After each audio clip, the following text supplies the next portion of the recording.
Olá, você que nos acompanha aqui pela TV 61.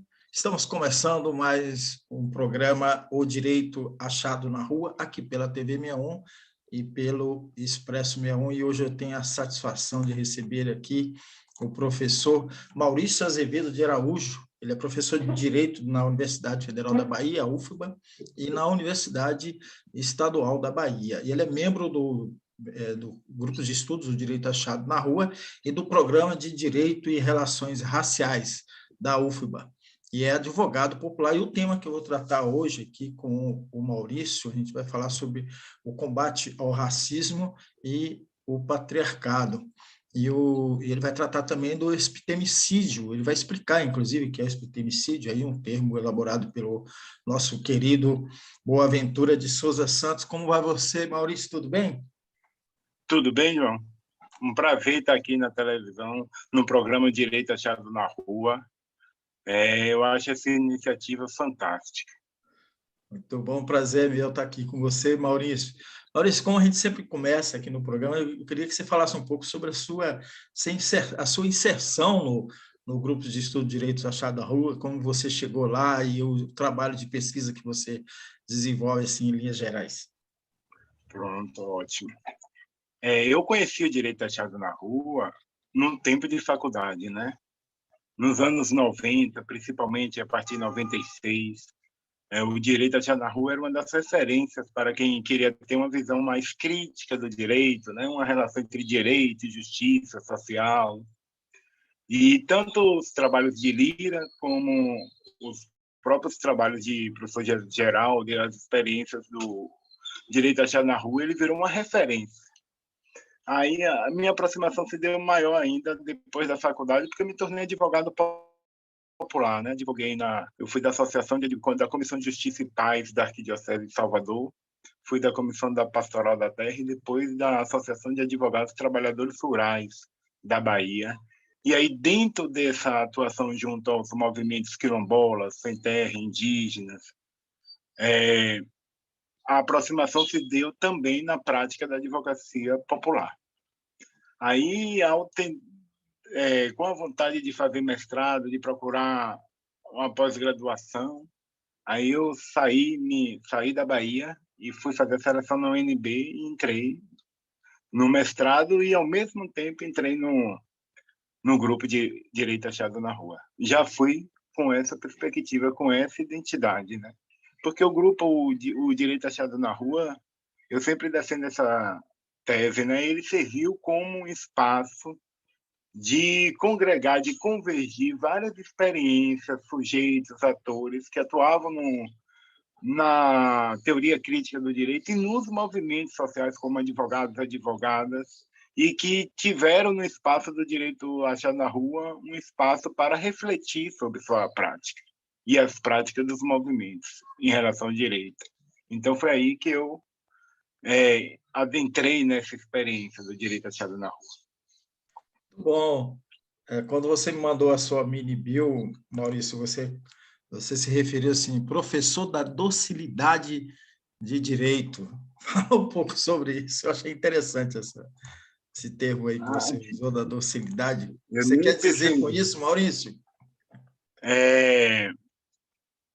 Não, isso o que eu penso sempre com isso quando eu coloco essa questão, é que eu acho que a crítica, a postura crítica, tanto diante da política, da vida e do direito, ela pode ser acompanhada de uma certa docilidade, de uma certa abertura ao outro.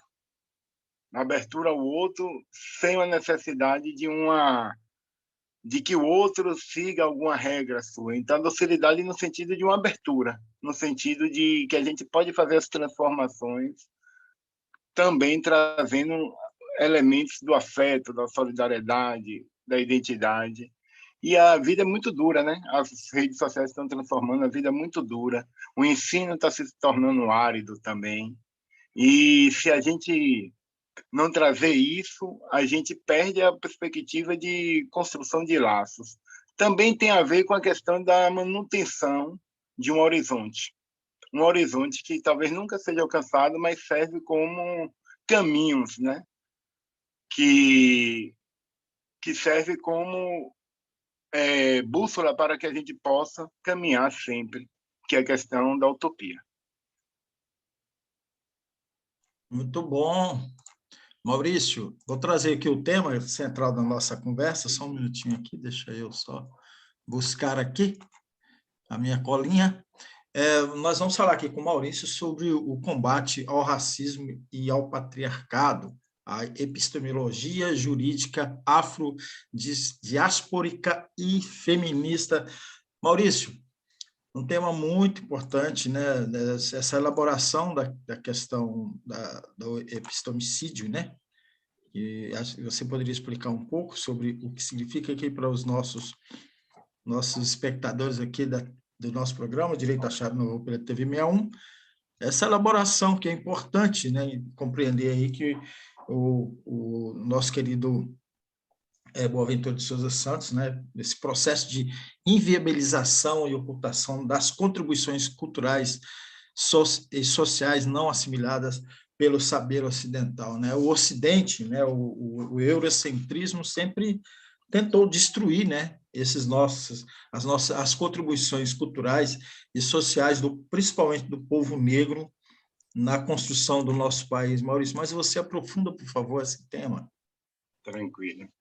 Vou até falar mais, pedir licença e desculpa, que eu vou falar mais do epistemicídio relacionado à questão racial, que é o que eu estou próximo, tanto na prática, na ação e na pesquisa, e também que eu acho que as mulheres elas falam mais das práticas feministas, mas tanto a questão racial quanto a questão feminista, elas foram significativas como dois pilares de uma crítica, que depois a gente vai falar daqui a pouco, uma crítica a alguns modelos englobantes, né, de compreensão, de luta, tal. Então, a questão racial e de gênero caminham muito próximos também.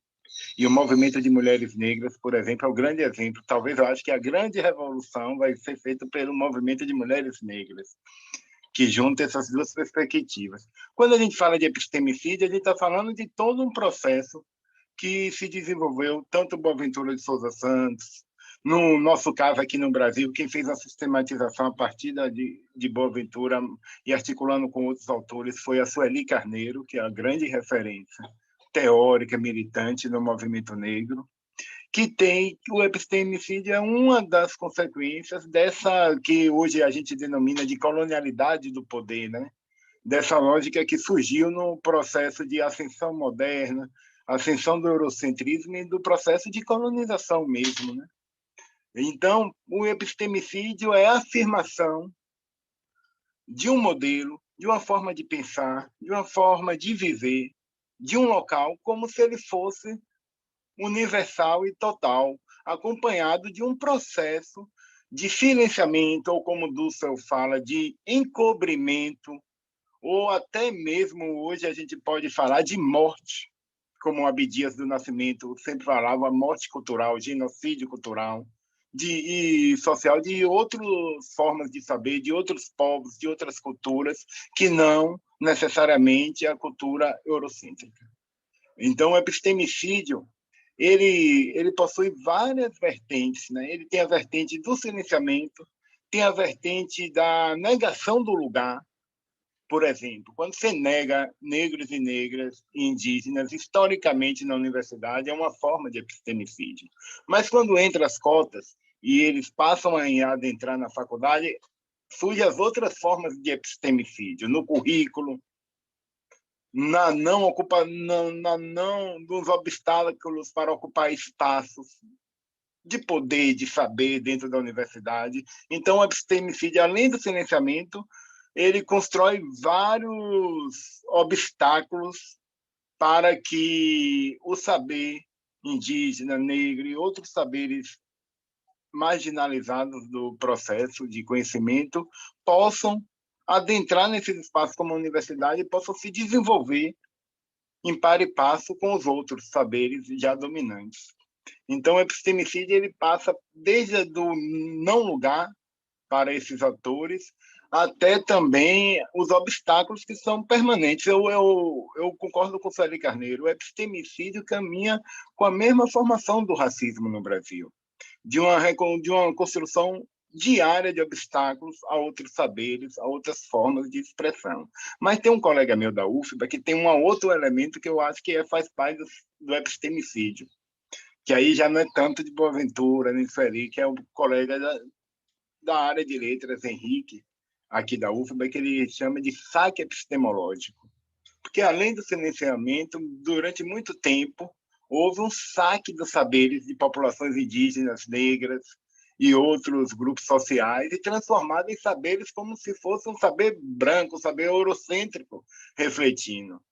Ou como a gente sabe, esses sujeitos, sempre foram enquanto objeto do saber, prioridade nas pesquisas, nas ciências sociais, no direito. Mas quando esse sujeito surge enquanto titular, sujeito do saber, aí causa um alvoroço, um desespero, um medo.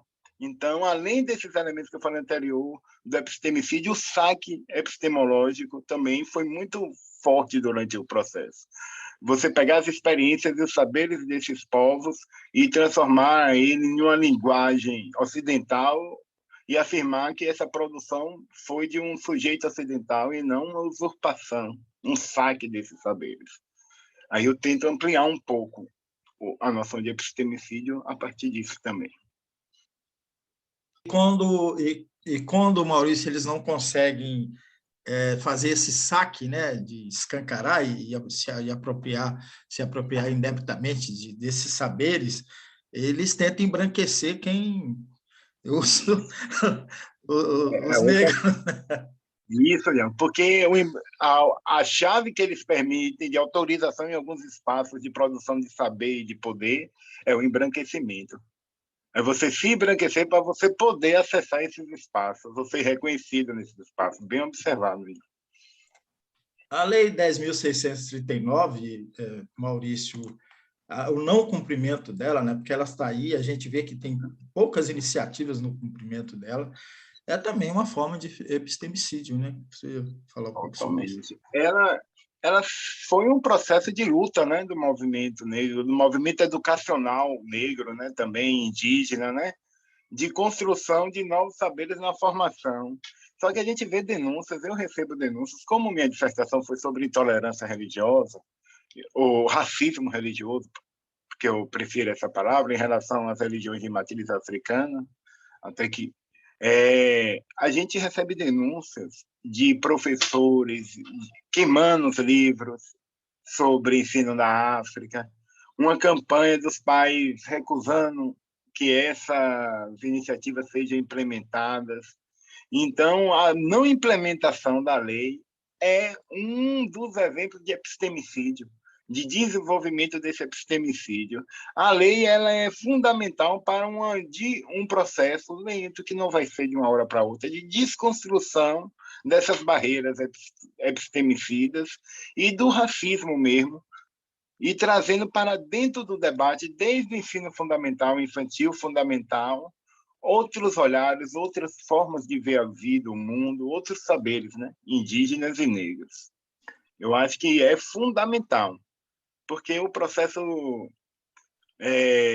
talvez essa lei vai ter muito mais eficácia do que qualquer condenação penal ou condenação que às vezes é importante em termos simbólicos, mas tem muito menos efeito do que o processo do objetivo que essa lei pretendeu e que pode alcançar. Por isso que ela é tão deslegitimada. Exatamente, Maurício, eu concordo plenamente. Eu acho que lutar pela aplicação dessa lei, eu acho que é assim, uma grande luta dos movimentos negros e de quem deseja, de fato, uma justiça nesse nosso país e uma boa educação. Mas, pegando um pouco mais sobre a lei, e você traz uma denúncia séria, né, sobre essa queima de livros, prática nazista, né, de queima de livros. Maurício, qual é o papel, né, do fundamentalismo religioso? Não quero aqui especificar esse fundamentalismo, mas todos nós sabemos qual é, nessas práticas aí que você mencionou, porque a reação, eu faço muita palestra em escolas e a gente percebe que a reação dentro da comunidade escolar, dentro da escola, com professores retrógrados, né? professores que pertencem a religiões fundamentalistas e fora da comunidade, né, é muito forte, é muito forte. Fala um pouco sobre isso, né, porque esse atraso, aí não querendo alongar muito na premissa para provocar a sua abordagem, porque esse atraso que a gente vive, nesse ponto que a gente está abordando aqui, mas do ponto de vista político, né, da guerra cultural, enfim, que a gente vive no nosso país, tá muito enraizado nessa questão do fundamentalismo religioso, né? Isso. O fundamento, as religiões fundamentalistas, que a gente também não pode generalizar, né? Dentro do campo, por exemplo, evangélico, é um campo muito diverso. E algumas expressões que foi um campo onde surgiu também o debate sobre tolerância religiosa na modernidade. Mas a gente está vendo as expressões, como o João coloca, do fundamentalismo religioso, né? Que essas expressões religiosas fundamentalistas já surgiram já surgiram a partir de uma lógica da guerra religiosa também aqui no Brasil, de disputa também de um espaço de uma população pobre, negra, e de disputa e de guerra contra as religiões e qualquer expressão de matriz africana. Isso hoje é um problema seríssimo no país, porque esses grupos possuem um poder político hoje forte, possuem estrutura empresarial, econômica forte, e, ao mesmo tempo, mantém uma lógica de perseguição, de guerra, né? Frente às religiões de matriz africana. A gente hoje, eu estudei isso há 15 anos no mestrado, ainda acompanho como advogado, como membro da religião, né? A gente conseguiu a primeira condenação de dano moral, que depois se transformou no Dia contra a Intolerância, com o famoso caso da Universal contra a Mãe Gilda, né? Eu fui advogado desse processo. Então, o que a gente percebe são dois elementos. Em primeiro lugar, aí dá para identificar o racismo, essas expressões religiosas fundamentalistas ativam o racismo religioso que foi construído muito antes dela surgir. Porque, por exemplo, antigamente essas religiões africanas ou de matriz africana sofreram um processo duro de perseguição no Brasil. Desde o final do século XIX, com deportação de africanos livres, depois na República, no Rio de Janeiro, em todos os lugares do Brasil onde tinha manifestação, houve uma articulação entre imprensa, polícia e Estado na perseguição mesmo a esses terreiros, né, que sempre souberam resistir e reconstruir. Por isso que eu acho que eles os quilombos são os antepassados da luta política do movimento negro, conseguiram manter isso, mas sofreram um processo de perseguição até metade do século XX, até a década de 50, até a segunda metade do governo Getúlio Vargas, praticamente, houve esse processo. Mas a liberdade total dessas religiões só foi e na Bahia elas ainda tinham que se registrar seus toques, suas festas, na delegacia. E no Maranhão até 88. Então, qual é a tese? É que o racismo religioso sempre teve presente tanto na sociedade quanto do Estado, um racismo institucional religioso. O que é que a gente vê com essas novas expressões fundamentalistas? Elas são a nova roupagem contemporânea de expressão desse racismo religioso a partir de um ataque direto, frontal às religiões de matriz africana. Eu presenciei ataque de jogar ácido em filhos de santo, de invadir terreiros, de difamar. E o grande símbolo disso, talvez, seja toda uma construção de um ideário deformador, típico do epistemicídio também, do imaginário religioso dessas religiões de matriz africana, transformando elas como diabo, como tal, quando nem diabo existe. Exu é o grande símbolo desse racismo.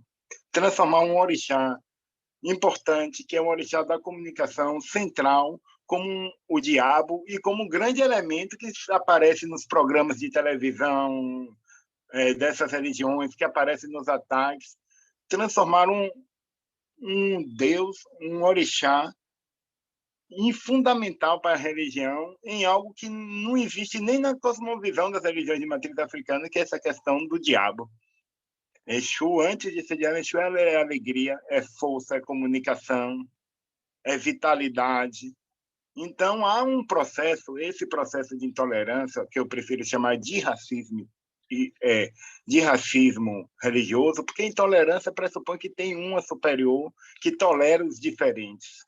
Eu prefiro que o que a gente vê é um racismo religioso. Esse racismo religioso ele se expressa hoje de forma radical nessa guerra religiosa que essas religiões implementam contra todas as expressões. Hoje, o auge disso talvez seja a junção entre o crime e a religião, hoje no Rio de Janeiro, e o processo dos traficantes e a proibição de qualquer uso de qualquer indumentária que lembre as religiões de matriz africanas. E, além disso, a destruição física dos terreiros. Eu acho que aí chegou no ponto máximo, que é, como a gente pode dizer, um caso exemplar de junção entre violência e racismo religioso. Porque aí é um problema também, central para o Brasil. Porque aí também, né, Maurício, a gente precisa denunciar, e eu vou falar sobre isso, porque aí também essas religiões fundamentalistas elas estão servindo a esse tráfico como lavagem de dinheiro. Essa é a grande questão, essa é a grande denúncia que tem que ser feita. Um está servindo ao outro. Né? Então, assim, essa é a grande denúncia. Desculpa fazer essa denúncia aqui no seu programa, até porque eu abraço a sua docilidade, que eu acho que é importante, mas a gente tem que falar sobre isso. Né? Eles servem a isso, é isso que servem essa aliança desses fundamentalistas, dessas religiões picaretas, né? Que usam Cristo, que usam Deus para ganhar dinheiro do povo e agora faz uma aliança com o crime organizado nesse sentido. Mas, Maurício, vamos voltar aqui, né? Porque a gente empolga, né? Não há docilidade que aguente o sofrimento que o povo negro passa. Essa questão aí que eu gostei muito quando você menciona que não é essa coisa da intolerância, a gente fala muito da intolerância, né? A palavra é racismo mesmo, é racismo. E tudo isso vem dessa herança escravocrata. Você está trabalhando isso aí, né? O racismo vem da herança escravocrata e que tudo que está relacionado a negro é ruim, é do demônio, é do diabo, né? Isso mesmo. E isso é uma das grandes expressões, tanto porque o racismo ele atinge na hierarquização social, na hierarquização de cultura, de valores, de negação do outro, né? E também de classificação do o que é negativo, o que é ruim, está muito voltada aos negros e negras, né? Isso é estrutural, é comum. Quando perguntam, Maurício, você ainda é marxista? Não, eu sou fanoniano. Porque Fanon conseguiu ver isso, essa construção desse racismo que não parte só parte dos elementos subjetivos, psíquicos, dos elementos culturais, né, de toda essa construção. E aí, quando você fala de docilidade, aí eu estou mais também... A docilidade não impede o que Fanon fala, né?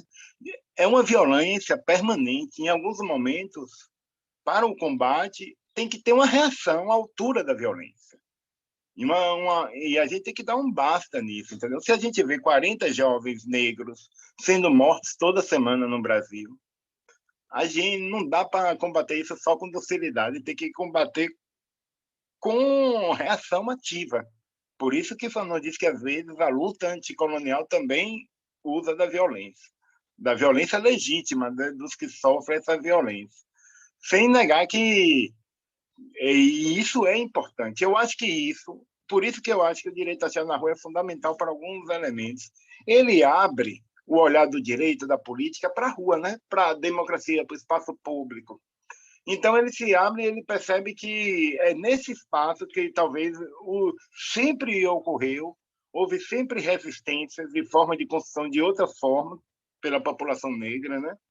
Essa construção dessa população negra escravizada só e reificada não existe, porque houve malês, houve muita organização para a luta pela liberdade, depois por direitos, depois tivemos Frente Negra, Teatro Experimental do Negro, depois Movimento Negro Contemporâneo, MNU e outros do movimento, então sempre houve a reação a essa altura. E essa reação que possibilitou que nós estivéssemos hoje desnudando esse mito da tolerância, da harmonia que a democracia racial trouxe no Brasil, e estabelecendo que a gente vive uma violência racial no Brasil e precisa de um grito maior, um grito também no mesmo nível para poder romper com essa violência.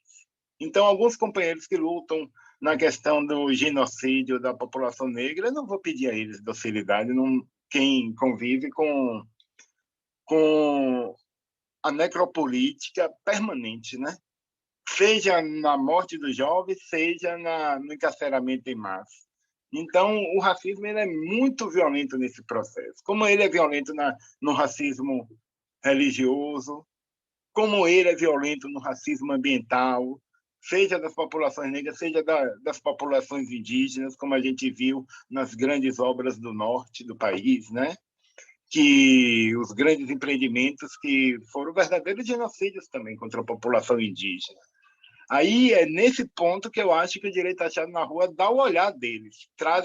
Existe a violência, o racismo, mas existe a reação, a resistência, a construção de direitos a partir dessa reação que surgiu a lei de ensino da África e do ensino dos povos indígenas, que pautamos as cotas, que estamos denunciando o genocídio negro, porque existe um projeto de morte sobre a população negra, em todos os sentidos, tanto a morte física quanto a morte simbólica e também epistêmica, né?